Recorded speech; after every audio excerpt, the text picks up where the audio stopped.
I want to talk to you today about living the dream. This man's name is David Booth. In May of 1979, he kept on having recurring dreams of an aeroplane crash. He saw it vividly. Every night he saw the same dream. The aeroplane lifted up, turned to its side, and crashed. So he got very concerned about this. About halfway June, about the 5th day, he eventually phoned the FAA, which is the Flight Aeronautics Administration, and said to him, listen, I'm having this dream about aeroplane crash. Guys, we've got to do something. So he explained how it looked. They said, listen, it's probably a DC-10 aeroplane, but we can't actually do anything about it. We don't know where it's going to happen or when. So on the 10th night of the dream, tragedy struck. An aeroplane was leaving O'Hare Airport in Chicago. One of the engines came loose, tilted the airplane on its side, crashed and exploded. A dream coming true. Not all dreams ending tragically. Albert Einstein had a dream that he was sledding down a mountain. It was going very, very fast. So fast it was going almost as fast as the speed of light. And he looked up and he looked at the stars and he saw that they looked differently. They were different. And when he woke up, he started to apply that to his theory of relativity. And from that dream, he came up with the now very famous formula, E equals mc squared. Energy equals mass times the speed of light. Mary Shelley was a young 19-year-old girl.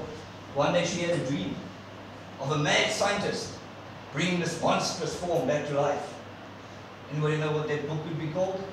Frankenstein. All from a dream. This is Dr. Watson. He had a dream of two snakes being intertwined. He saw two snakes intertwining themselves. The head and tail on opposite sides. He didn't know what to make of it, so confused, but he woke up and he discovered the double helix DNA structure. The DNA we know today comes from Dr. Watson because he had a dream. James Cameron, this is a movie director, Canadian-born James Cameron.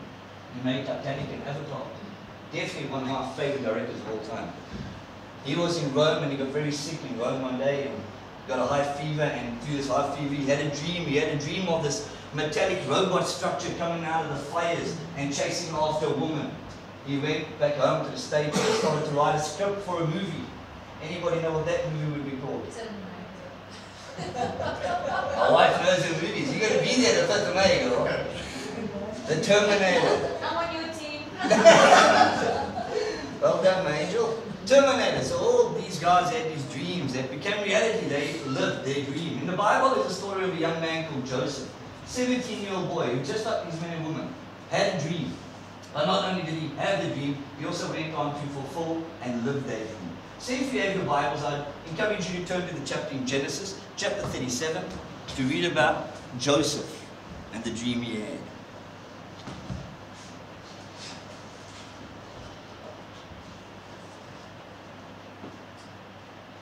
Joseph had a dream, and when he told it to his brothers, they hated him all the more. He said to them, listen to this dream I had.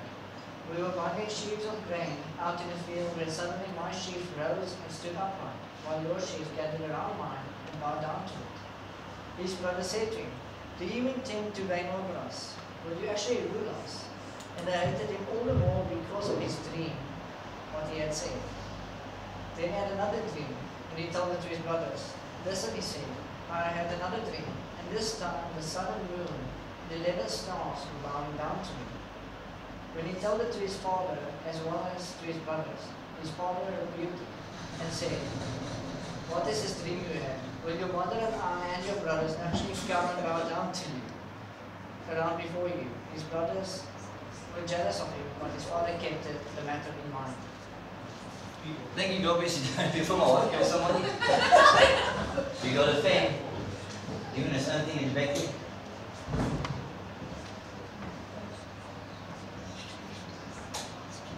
Story of Joseph, the young man who had dreams. But to understand where Joseph is coming from in this passage, we're going to go a bit back to his father Jacob.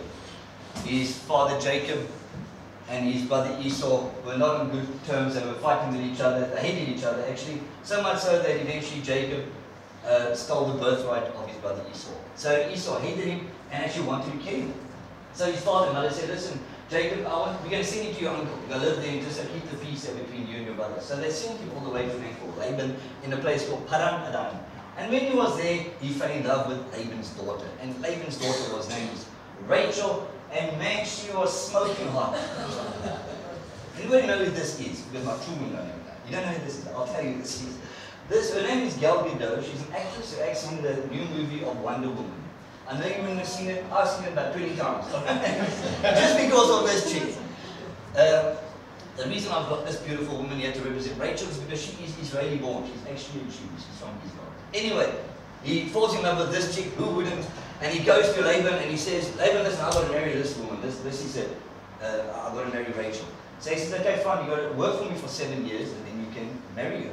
So anyway, 7 years goes by. I do. And for better or worse, the wedding day comes and he takes the veil off. And he doesn't see Rachel.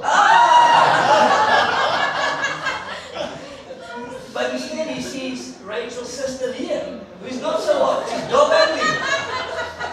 So at this time, Jacob's like really upset. He goes back to Laban and says, like, what the hell, man? I want to marry Wonder Woman, not Mr. Bean. and he says, okay, fine, work another 7 years for me. Work another 7 years and then Rachel's yours. So he does another 7 years, goes by. I do for better or worse. He unveils and Rachel's back. Finally, after 14 years, he finally gets Rachel. So there he is with Wonder Woman and Mr. Bean, and he's living a good life, and he starts to have a family there with his uncle, in his uncle's territory. He's a shepherd boy. And now before I carry on, I need to get all your attention for the next one, because this is going to get complicated, right? This is going to be the family tree of Jacob, but I need you to focus, because it's very important to the message at hand. Alright, you ready for it? The little ones, Ethan, you're already sleeping, my baby, you're ready? Jacob's family line is like this. Now remember, he's got two wives, Rachel and Leah. So it starts with Leah. She starts having children, which is fine. She has Reuben, Simeon, Levi, and Judah. 4 kids. And then on the other side we have Rachel, but now Rachel cannot conceive. She cannot have children. So she decides, listen, Jacob, I want to give you my servant, Bilhah. Take her and then have children with her. So obviously, Jacob obliges that, and he goes and he has relations with this lady, and they have 2 children, Dan and Naphtali. Now we're back to this side. Leah hears wind of this and she said, wait a minute, that's not fair. Listen, Jacob, take my servant Zilpah and use her and also have children from her. Now let me just stop there. At this point, you've got to realize that Jacob is a busy man. He's just dropping from woman to woman. So he has relations with this lady, and they also have children, Gad and Asher. After that, you know what happens? Leah continues to have babies. Are you with me so far? You're not lost? All right, good. So listen, my family, I've got a big family. And then Leah has 2 more children, Issachar and Zebulun. And then after all of this, we jump back to this side, finally, Rachel. Because the Bible says that God remembers Rachel, and he blesses her with a child. The Bible says it like that. God remembered Rachel. I always remember that old advert, Mum remembered Melrose.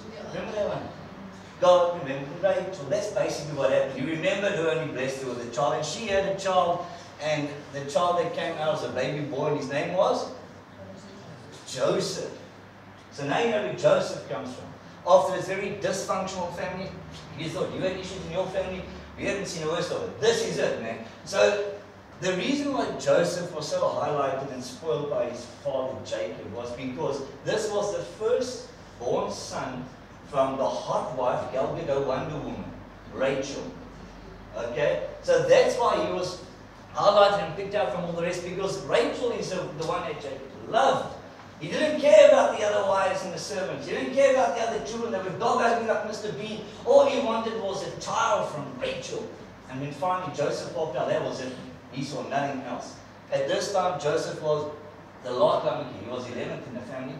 And he was Kapulki. Boy of Afrikaans, huh? A lot Lamaki and Kapulki. Because he was just Jacob's pride and joy. None of the other sons meant anything to him. But Joseph came out, man, that was it. Finally, he could die in peace. His favorite wife, Rachel, had a son called Joseph. And then God comes into the picture of like a 20-year gap. And God says to him, listen, it's time to take your family and go back to your father's land, Canaan. So he takes up his family and they go. And en route, at this time, Rachel is pregnant again. And she gives birth to a child. Unfortunately, she dies during childbirth. And she gives birth to another boy. And she names him something. Anybody know what that name is? Sorry, say that? Benjamin, because he saw it here, right? Yeah, very good. I saw you there. No. She named her son Benoni. Benoni means the son of my pain, the son of my sorrow.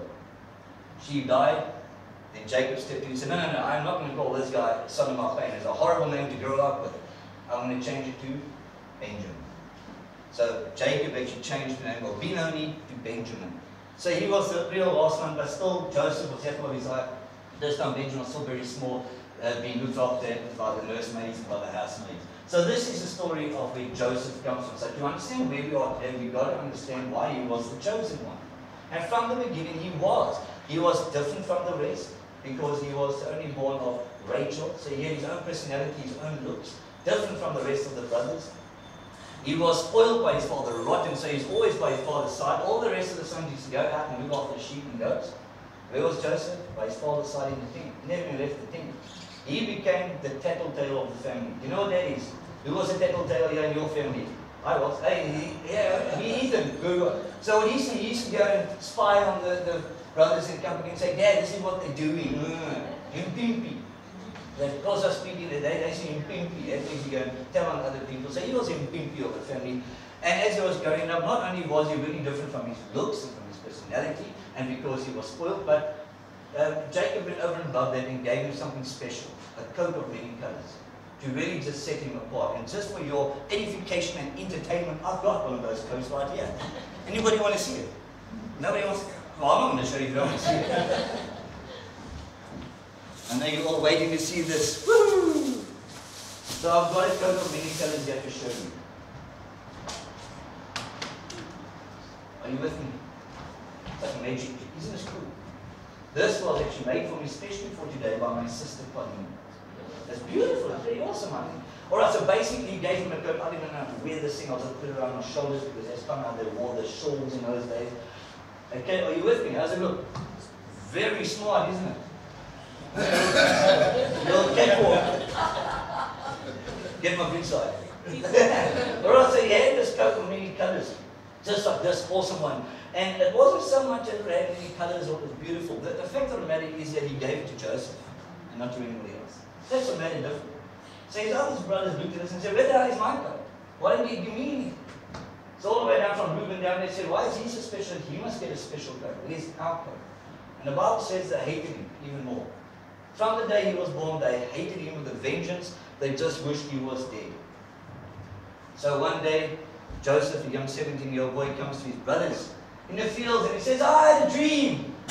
Like Martin Luther King. Anybody ever read that speech or saw that speech? Who has seen it? Man, it's awesome, really. I have a dream. He comes and says, I have a dream that we were in the fields and we were gathering our sheaves of grain and my one stood upright as high as everybody else's and all of your sheaves of grain came to bow down in front of mine. You can imagine it, looking like this, very pompy. Ooh, this is my dream. Immediately they knew what was going on. He didn't need an interpreter or a psychic or medium or interpreter of dreams. The brothers said, listen, are you telling us that we're going to bow down to you? That you're going to rule over us? Why bloody hell that's going to happen? Who do you think you are? The Bible says they hated him even more. But that didn't stop. Joseph didn't learn his lesson that time. He came again and said, hey guys, I have another dream. This time the sun and the moon will bow down to you. And 11 stars will bow down to you. This time Jacob heard it and he said, are you telling me that me and your mother will bow down to you? His actual mother, Joseph's mother, Rachel, had died by that time, but the title of mother then goes to Leah. So Jacob says, are you telling me that myself and Leah will bow down to you and your 11 brothers? So you can imagine Joseph. He didn't understand all of this. He's a 17-year-old kid, and anybody that's got a 17 or 18-year-old kid knows that they know everything, right? Teenagers know everything about the universe. Joseph didn't have any clue. He just had this dream. God put a dream in his heart that he'd rule over people. He didn't know when it was going to happen, how it was going to happen. He was just excited and passionate about it. So he decided to tell me, I had this dream that I'm going to rule over. Isn't that great? No, his brothers weren't happy with it. They didn't like that dream one bit. And let me tell you that some days you're going to have dreams that you can tell your family and your parents and they're not going to be too excited about it. You can imagine a teenager going to his parents and saying, listen, I have a dream, I'm so excited about it, I want to be a drummer in a rock and roll band. What do you think his parents will say? Like bloody hell that's going to happen. me, Daddy, I just want to be a painter like Leonardo da Vinci. No, you're not going to be a painter. Get that stupid, silly dream out of your head. But Mom, I just want to preach Jesus to the poor people in India. I want to be a missionary. You know what your parents will say? Stop those silly, stupid dreams. Get it out of your head. You're going to take a conventional job here in Uitenhage. You're going to work at Volkswagen. Or the chicken factory. That's what you're going to do. Get these stupid ideas of being a painter and a drummer and a rock and roll. What do you know about rock and roll anyway? People are not going to be as excited as you are about your dreams. Joseph was just excited. Yet his brothers crushed their dream and they tried to put it out of him. You know, it's these silly, stupid dreams that change the world. Let me give you an example. Do you mind if I wear this for a couple more minutes? It's going to come up soon. I know Jerry's getting worried and I'm going to just wear this. I feel really cool, you know what I mean? Alexander Graham Bell, anybody know what he invented? The telephone. His father-in-law said, the telephone is just a stupid toy that nobody would play with. Hello, cell phones. This is Lord Kelvin. He was a British physician, and he said that there's no future in radio. Hello, radio goer. This is Biddle Airy. He was a British astronomer. He said that computers are worthless. Hello, Google. Charles Dewey was commissioner of the United States Patent Office. This guy was in charge of any inventions. If you had a great idea of invention, you would come to him and say, this is my invention, I've drawn it out for you, this is how it works, and I'm going to sign my name next to it. So you patent that for you, no one else can steal it or copyright it. So that was his job. In 1899, he said this quote, everything that can be invented has been invented. In 1899, everything that can be invented has been invented. He was so confident of this that he actually went to the president and said, listen, make my job redundant the next year. Because there's no new inventions. 1899. In 1901, Reginald Fessenden said the first human voice over radio. In 1902, the first Mercedes automobile was built. In 1903, the Wright brothers flew the first aeroplane. All within 4 years of Charles Dewey saying, everything's been invented, brother, nothing else coming. And this is just three of probably thousands of other things that were invented in that same time. Don't let anybody crush your dreams, because it's these silly, stupid dreams that change the world. It's these stupid, silly dreams that make us history makers and game changers. We are not just born to live here in Uitenhage, live and die here at Volkswagen. If you've got a dream in your heart and God has placed something there, He's got a purpose for you. And He's saying, go out and live it. Who's still got a dream in their heart that you haven't fulfilled? Hey, there's one, there's two. Thank you for being honest. You know, it's so sad to go through life and understand that people are not fulfilling the purpose for God created them. What's worse is that they know their purpose and they don't fulfill it. I don't know what's worse. God has put each of us here in Uitenhage just St. Mark's for a purpose. Each of us has something to do, something to contribute. We've got to live out our life according to what God created us for. Even these young ones. What do you want to be when you're big, my brother? But is it not for class? I don't know what it is not for class. What do you want to be when you're old? A singer. There, she wants to be a singer. Let her be a singer. You know, there's so many people with beautiful voices that don't go on to use them, and they end up in old age homes when they're 80, singing these beautiful opera voices for the people around them, for the mad people. And they should be in an opera house. And it breaks my heart to see that, because people aren't fulfilling the role which God created them for. If God has put a dream in your heart, and you know if you ever fulfill your purpose yet, because there's a void, there's a gnawing in your heart that says, listen, I'm just living day to day, I'm not really fulfilling anything, I'm not really going anywhere. God, what is this? That's your purpose if you're not fulfilling. And God has said each one of us in this room today has a purpose to be fulfilled. We're all created for something great. We're not just created to live and to die. But it's those silly dreams that change the world. How many of you are going to change the world with the dreams God has placed in you? The inverse of that is, how many of you are going to do nothing because you're not fulfilling that dream? Joseph went on wearing his lovely coat. He was by his father the one day, and his father said, go check on the brothers. And they were up far north in Israel, a place called Shechem. So he went to Shechem with his coat of many colors, and it's going to come off shortly now. I'm getting very hot. He went to Shechem and his brothers weren't there. So he said, listen, I'm looking for my brothers, you know, the sons of Jacob. And he said, oh, they got to Dothan. Dothan is even further north. So now, at this point, Joseph is thinking, far north, but he's looking for his brothers. They're looking after the goats and the sheep. So he goes there, he's coming over the hill with his coat of many colors, and they see him. And Judah, remember that name, Judah? One of his brothers, Judah, says, oh, here comes the dreamer. You like that? It's sarcastic. Oh, here comes the dreamer. And they can see him because he's got this beautiful big coat on.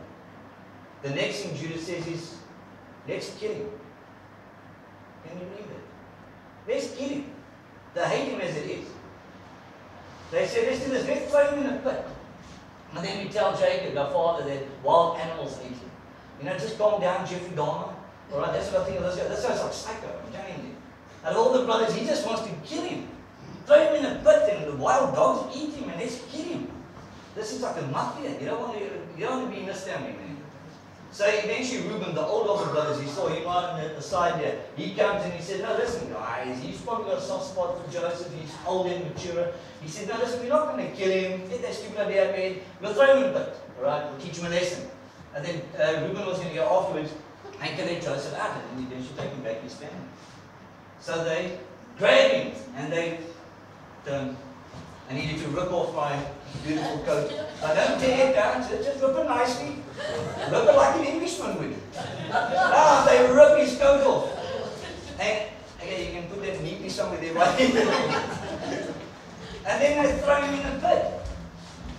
And you can just imagine what's going through Joseph's mind. One day he's being cushioned by his father, he's spoiled, rotten, he's got beautiful clothes, and the next minute he's in a pit. He's in a dry cistern well. These wells are 20 to 30 feet deep. They were dry, and at the bottom was so rock hard because they wouldn't let the water flow out. So it was rock hard.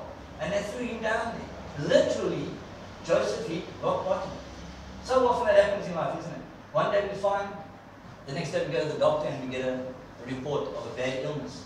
Or one day we're still working fine, the next day the boss comes to me and says, I don't have a job for you no more. You marry, the next day your partner comes and files for divorce. These things happen. One day everything is fine, hunky-dory, the next day you find yourself in a pit. Just like Joseph, you hit rock bottom. You know the good thing about being rock bottom is there's only one direction after that. What direction is that? Up. So all Joseph had to do when he hit that rock bottom was just stand up. If he just stood up, he would be better off than he was where he was before. All he did was stand up, because he's not going to do anything, help him on the floor. Many people like that, when we hit rock bottom, we lick our wounds and we stay there like a dead dog and we complain and moan. Let me encourage you today from Joseph, just stand up, just do something. I want to encourage you not to only do that, I want you to do it right now. Everyone stand up again. Stand up, all of you. Those who are sleeping also. Stand up, alright. And now you can sit down. Sit down, all of you. There we go. You know, just by doing that one action in this church, you've done something amazing, incredible. First of all, you stood up, which means you've changed direction. You see that? You guys were all here, and now you guys are all there. Like you only, he was a bit taller than that. He was up in here. Alright? And by doing that, you've done something else incredible. You've actually moved. And that's kind of what God wants us. You know, when we hit these rock bottom places, so often we stay in a corner. And we don't move, and we stay in the darkness, and we just complain, why God, why? All God wants you is move. If you start moving and say, God, I love you, I trust you. I don't like where I am, I don't understand where I am, but I'm still going to understand that you have a plan for my life. I trust you, God, that no matter what I'm in now, you're going to not only rescue me from it, but you're going to show me the lessons learned from it. Who likes tests? Do you like the test? Exams. Do you like exams? No, his face is like scared to death. Just by that word, it's like traumatic. He won't even sleep tonight. I'm sorry. Right, I'll take it back. There was this one kid about his age and was writing a test, and he had learned for it, so the next day was the test. He went to bed that night and he started to pray, and his parents overheard the prayer. He said, Lord, I lay me down to rest. I hope to pass tomorrow's test. And if I die before I wake, that's one less test I would have to take. Just like this guy, I hate tests, everyone hates tests. There's a big difference between our test of faith and a school test. Because what Joseph was in was a test of his faith. God wasn't too interested in the circumstance. God was interested in how is he going to respond to that circumstance. You know, God knows that. It's not a surprise to God that he was in the pit. It's not a surprise to God that he was getting out of it. But he's going to be rescued and delivered. God just wants to see while he was in the pit, how is he going to respond? It was a test of his faith. In school we have tests, right? And everyone knows that you will learn a lesson and then you will write the test. That's the way it works. You learn the lesson, then you write the test. But with God it's opposite. You first write the test, and then afterwards we learn the lessons from that test. So we do the test, we go through the trial, we go through the challenge, and then we turn back and say, oh, that's what I've learned from it. See how God works. I mean, you in the pit, maybe you in the pit right now, and you know, it's not a matter of if, it's a matter of when, because bad things happen to all of us, all the time. When you're in the next pit, I want you to remember this message and think about it. And say, how am I going to respond to this? Am I going to trust God? Or am I going to mope and complain? You know, God also loves tests, and he's only got one test, a true and a false test. You remember true and false tests in school? I love those true and false ones because at least I had a 50-50 chance of passing. Right? TFF, I could have passed it. Right? God loves true and false statement tests, and that's when we in the pit, he gives us only one statement. And it's this: when you're in the troubled times of life, can you trust God? And he's got two blocks for you, T and an F. What are you going to choose? Are you going to say, God, I don't like where I am. I don't understand it. It's definitely uncomfortable, but you know what? I'm going to trust you all the same. I'm going to love you and worship you just the same as I've done on the mountaintops, as in the valleys of despair. I'm going to trust you, Lord, that not only are you going to deliver me, but you've got a plan to show me through this. This is what Joseph's attitude was. So eventually what happens was they all sitting, imagine this, Joseph is in the pit, his brothers are outside, and traders come past. It's called Midianite or Ishmaelite traders, Arabs. They're doing trading in Israel, and they're on their way to Egypt. They come past this very, very spot where they're throwing Joseph in the pit. And again, Judah, say that name, Judah, because he's a horrible person. Judah pipes up and says, "Hey, I've got an idea. Let's sell Joseph to those guys." You're not. That's what he said. He's nuts or something. He said, let's sell him. Then we can get money and we get rid of Joseph. It's a win-win situation. So they do that. Reuben's not here. Reuben's out, but looking after the sheep. So they get him out and they start loading him down the road, and you can imagine how excited he gets now. Joseph's coming up and I'm going to tell Dad about this. Just wait till I get home. And he's coming up. And as he gets out, yay, I'm free. Ching, in chains around a camel. And there goes Joseph, and he's looking around his brothers thinking, what the hell's going on now? He's just come out of one set of troubles. They've been replaced with a worse set of troubles. He's now been taken to Egypt as a slave. Can you imagine what's going through his mind? As he's been pulled after that camel, looking back, he'll never see his brothers again. He'll probably die before he gets to Egypt. A young 17-year-old boy. Now, if we just read the Bible up to there, all we had in the Bible was Genesis 1 to 37. That would be a sad story, wouldn't it? Man, that would be disappointing. Because then we look at it and think, wow, this other little kid, 17-year-old boy, he's got this great dream. God says he's going to rule over people and he's going to be a slave. Wow, that is disappointing. But we know the rest, don't we? We know what happens. From being a slave in Egypt, he gets given to Potiphar, which was official of the Pharaoh. He gets caught in a scandal with his wife and he's put in Pharaoh's prison. Not the local prison, Pharaoh's prison. Where he gets to interpret the dreams of the baker and the butler. The butler gets to give word to the Pharaoh that Joseph can interpret dreams. The Pharaoh calls him up and he interprets the Pharaoh's dreams. And Joseph is placed not only in a place of authority, but he's given the title of governor of Egypt. Wow! Now, I'm sure when Joseph looked back over his life, he said, wow, those pits were bad, man. Being a slave was bad, being in the prison was bad, but now I'm in the palace. And he can see how God was working in his life. Do you see that? And sometimes we don't see that. But Joseph does. So much so that he says this. In Genesis 50, he says, you intended to harm me, but God intended it all for good. Isn't that an awesome? You must have write that verse down. Genesis 50:20. You intended to harm me, but God intended it all for good. And he was talking to his brothers. He said, listen, you guys threw me in the pit. Nah, you guys threw me in the kill me. You guys sold me as a slave. You thought I'm going to be dead. No. You see, whatever you thought tried to harm me, no, God was working it all for the good. Joseph could see the hand of God working all through those bad times. This is parallel with the New Testament statement. Romans 8:28, one of my power verses. And we know that all things work together for the good. Say that, for good. Say like you mean it, for good. Yeah, but when you leave there, this is going to be the message, for good. To them that love God, we all love God, so God is working all things for our good. To them who are called according to His purpose, purpose, purpose, purpose. You see, sometimes we don't see the full picture, do we? We only see the divorce, the breakup, the illness, the loss of a loved one. And we don't see the full, bigger picture. God is taking all those bad times in your life and He's working it out for your good. And Joseph is a prime example of this. God wasn't absentee God, He wasn't out of some cloud. He was actively involved in Joseph's life, even though Joseph couldn't see it at the time. How many times did we get into trouble? We find ourselves in a pit, and we look up and say, God, where are you? You know, God's working. He's working that bad thing out for your good. Have you ever built a puzzle? Who's built a puzzle here? I need to see. Most of us have. Good. I've got a puzzle here. And this is kind of my favorite one. And it looks a bit small, but don't get surprised, you know. I'm bigger than that. And it was a choice between the Eiffel Tower and...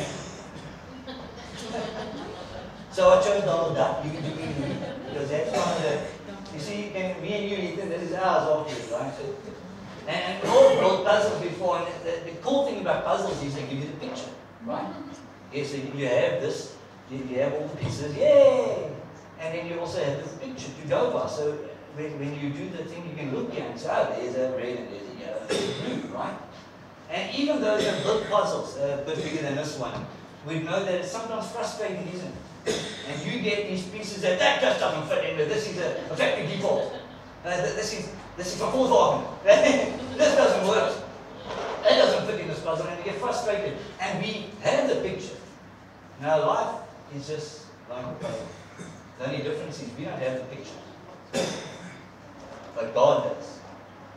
And in life, we're going to get these pieces, and we're going to look at them, and we're going to see this piece, and we're going to think, man, what is that? Is that a sky or is that water? Eh? I don't know. Why does it look so irregular? This doesn't fit anywhere in my life. This divorce is uncomfortable. It doesn't fit. This shouldn't have happened. This loved one lost. It shouldn't have happened. This doesn't fit in my life. But as we start building our pieces of our puzzle, you know what happens? We start building it, and only those little pieces. We don't have the full picture, but as we build this little thing, we go past it and we learn a lesson from it. And we look at the picture and we see something. We don't know what it is. It's just the head of Donald Duck. We don't know what the big picture is. And then we build a bit more. We go through more trials and tribulations, and we build a bit more of the picture, and we stand back, and then we look again, and we see the picture start evolving and start coming to shape. And you know what? When you stand at the end of your life and you look back over your picture, that's going to be the best picture you've ever seen in your life. You're going to say, wow, is that my life? God, is that what you've done? You worked my whole life out for the good, and you're going to look, I'm telling you, you're going to look for all those bad times in your life. I know you are. You're going to think, where's my divorce? Where's the loss of my loved one? Where's the job loss? And you know what? You won't see it. You're not going to see it, because all you see is this beautiful picture that God has put together for you. So, just for you today, I've got something special for you. I'm going to give you this very special Donald Duck puzzle. It's going to break my heart to give it to you. But I'm going to do it all the same, because I want you to understand how important this one piece of the puzzle is. This is the bad times in your life, and the good times. And it doesn't mean that just because it's irregular and doesn't fit, it doesn't mean that it's bad. Because you don't see the full picture yet. When you get to the end of the lesson and the end of the day, God will show you the picture, man, and you know what? That's going to be awesome! And maybe you don't have a Donald Duck, maybe you got Mickey Mouse. All the same, it's all good. And when you look back over your life, you're going to look at these pieces, and you're going to think, wow, God, I didn't see it. But you had the big picture for me. Only one, eh? Only one. There we go. Tony, do your job. There's one for Jason. Because you also go through bad times because you write tests and exams. You go to school. That's like 10 of these by itself. So this is going to be your going away present. It's going to be your reminder about this message, about this day. It's going to be your message, a reminder about Joseph. Because this was his pit experience. And this was his slave experience. And another one was where he was in the prison. And he didn't see how this all fitted together, but God did. And yeah, it was bad and uncomfortable. He didn't want it to happen. But God had it all worked out. And at the end of the day, He built his Donald Duck puzzle. And he looked back and he said, wow, you intended it for my arm, but nah. My God is greater, my God is stronger, He's awesome, He's the creator of the universe, and He's not going to see me fail. He'll see my dream come to fruition. What God done for Joseph was He took him from the pit to the palace. What God done for Joseph was He made a daydreamer, a fulfiller of dreams. That's what God wants to do to you today. He wants to take you from the pit to the palace. He wants to make you stop daydreaming and start living your dream. Walk out this church with a new sense of passion, not only for your life, and good and bad things happen, it's happening for a purpose. You might not see it right now, but when you look back, you will. I need you to see it right now. I need you to see that God is working in your life, that He's alive, and that He loves you, and that even though you're going through bad times, He loves you all the same. He's working it out for the good. He's not only going to deliver you, He's going to show you the purpose behind it. Understand that and live by it. And the more you do that, the more you will see the power and presence of God in your life actively working. Can you do that for me today? If you do that, I believe and declare that not only will God take you from the pit to the palace, but you'll end up living your dream. In Jesus' name. Amen.